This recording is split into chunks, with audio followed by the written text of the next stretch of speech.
एक दिन काव्या नाम की लड़की कॉलेज से घर लौट रही थी कि तभी रास्ते में उसे एक औरत रोक लेती है। सुनो बेटी, आज मेरा जन्मदिन है। मैं अपने घर पर अकेली रहती हूँ, इसीलिए मेरे साथ मेरा जन्मदिन मनाने वाला कोई नहीं है। मैंने आज ढेर सारे लड्डू बनाए हैं। क्या तुम मेरे घर पर चलकर लड्डू खाना चाहोगी? काव्या एक गरीब लड़की थी। उसे मिठाइयाँ खाने के लिए बहुत ही कम मिलते थे, इसीलिए वो औरत की बात मानकर उसके घर चली जाती है। उसके बाद वो औरत लड्डुओं से भरी प्लेट काव्या के सामने रख देती है। काव्या जल्दी जल्दी सारे लड्डू खा लेती है। मुझे इतने स्वादिष्ट लड्डू खिलाने के लिए आपका बहुत बहुत शुक्रिया आंटी। अच्छा, अब मैं चलती हूँ। घर जाकर मुझे बहुत से काम करनी है। उसके बाद काव्या अपने घर चली जाती है। लेकिन रात को सोते समय काव्या को एक सपना दिखाई देता है। उस सपने में नदी के किनारे एक चुड़ैल पेड़ के ऊपर बैठी थी। उस पेड़ पर ढेर सारे सोने के सिक्के लटक रहे थे। पर अगले दिन काव्या उस सपने के बारे में सोचने लगती है। रात को मैंने जो सपना देखा था, कहीं वो सच तो नहीं? मुझे एक बार नदी के किनारे जाकर देखना चाहिए। इतना कहकर काव्या नदी के किनारे चली जाती है। तभी उसे सच में वहां पेड़ के ऊपर एक चुड़ैल दिखाई देती है। साथ ही उस पेड़ के ऊपर ढेर सारे सोने के सिक्के भी लगे थे। आगे आओ, मुझसे डरने की जरूरत नहीं है लड़की। मैं एक अच्छी चुड़ैल हूँ। तुम इस पेड़ से जितने चाहे उतने सोने के सिक्के तोड़ सकती हो। चुड़ैल की बात सुनकर काव्या का डर दूर हो जाता है और वो पेड़ के ऊपर चढ़कर सोने के सिक्के तोड़ने लगती है। लेकिन तभी उसे चुड़ैल पकड़ लेती है। कल तूने जिस औरत के हाथों लड्डू खाए थे, वो सारे लड्डू भूतिया थे। वो औरत मेरे लिए काम करती है। फिर चुड़ैल काव्या की गर्दन को काटकर उसके शरीर का सारा खून पी लेती है। उसके बाद चुड़ैल काव्या की लाश गांव के बाहर फेंक देती है। दूसरी तरफ वो औरत रोज किसी न किसी लड़की को बातों में बहला फुसलाकर उसे लड्डू खिला देती थी। लड्डुओं की वजह से उन लड़कियों को सोने के सिक्के वाली चुड़ैल का सपना आ जाता था और वो सभी चुड़ैल के जाल में फंस जाती थी। धीरे धीरे गांव की बहुत सारी लड़कियां चुड़ैल के हाथों मारी जाती हैं। गांव के लोग कातिल को ढूंढने की बहुत कोशिश करते हैं, लेकिन उन्हें कामयाबी नहीं मिलती। पर एक दिन करीना नाम की एक डिटेक्टिव उस गांव में आती है और लड़कियों के कातिल के बारे में छानबीन शुरू कर देती है।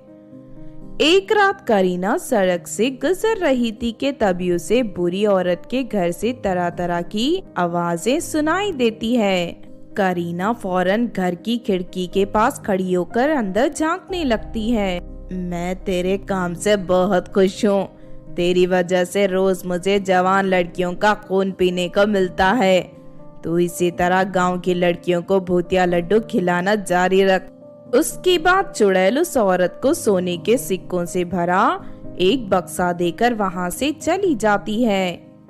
ये सब देख करीना की आंखें फटी की फटी रह जाती हैं। अरे, मैं तो यहाँ कुछ और ही सोचकर छानबीन करने आई थी, लेकिन यहाँ तो ये चुड़ैल इस बूढ़ी औरत के साथ मिलकर लड़कियों का खून कर रही है। इन दोनों को सबक सिखाने के लिए मुझे कोई और तरीका अपनाना पड़ेगा। उसके बाद करीना मदद के लिए शहर के बड़े तांत्रिक के पास पहुंच जाती है और उसे चुड़ैल के बारे में सब कुछ बता देती है। फिर तांत्रिक और करीना चुड़ैल को पकड़ने के लिए एक प्लान बनाते हैं। अगले दिन तांत्रिक अपने मंत्रों की शक्ति से करीना को एक चुड़ैल के रूप में बदल देता है। चुड़ैल बनकर करीना उस बुरी औरत के घर पहुंच जाती है।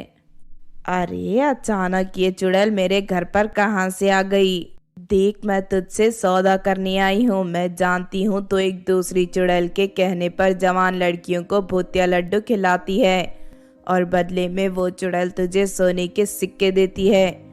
लेकिन अगर तू मेरे लिए काम करेगी तो मैं तुझे हीरे मोतियों से भरे बक्से दूंगी। वो औरत बहुत ही लालची थी। हीरे मोती की बात सुनकर वो खुश हो जाती है। मुझे मंजूर है, कहो मुझे क्या करना होगा।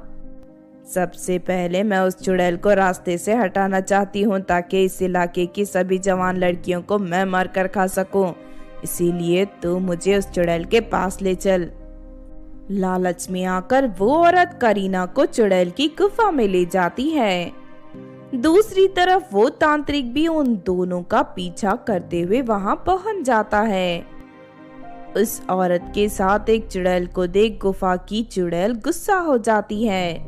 तू इस चुड़ैल को यहाँ लेकर क्यों आई है?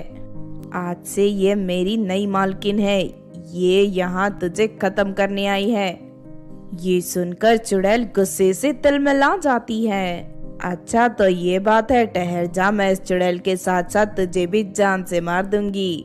लेकिन तभी तांत्रिक एक जाल फेंक कर चुड़ैल को पकड़ लेता है। दूसरी तरफ करीना भी उस औरत को पकड़ लेती है। इसके बाद तांत्रिक चुड़ैल और उस औरत को एक गहरे कुएं के अंदर डाल देते हैं। फिर तांत्रिक मंत्र पढ़कर ढेर सारे राख कुएं के अंदर फेंकने लगता है। तभी कुएं में आग लग जाती है, जिस वजह से चुड़ैल और उस औरत का शरीर जलने लगता है। वो दोनों कुएं से बाहर निकलने की बहुत कोशिश करती हैं, लेकिन थोड़ी ही देर में उनका पूरा शरीर आग में जल जाता है। इस तरह बुराई पर अच्छाई की जीत हो जाती है।